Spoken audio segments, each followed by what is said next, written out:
So I found a video of a recipe of how to actually make butterbeer from hay bar.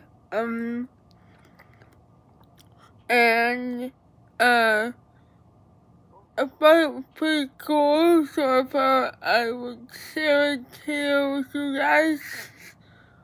But maybe at some point I would see if it actually works or not. But yeah, from what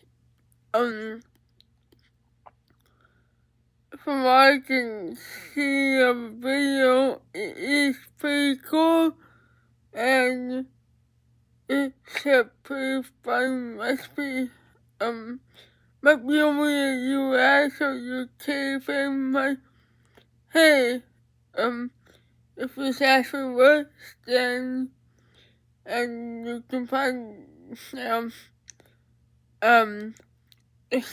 for it,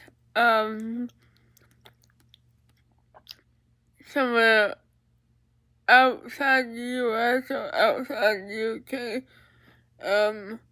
then let me know in the comments, and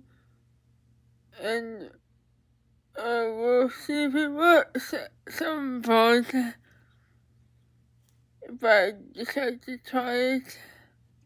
For the ones without any parents. Start by adding a syrupy butterscotch syrup, thick caramel syrup, flattened sugary cream soda, and a dash of yellow chemicals. Blend it and pour it, then top with creamy whipped cream and crushed butterscotch candies. Even the kids drink over there.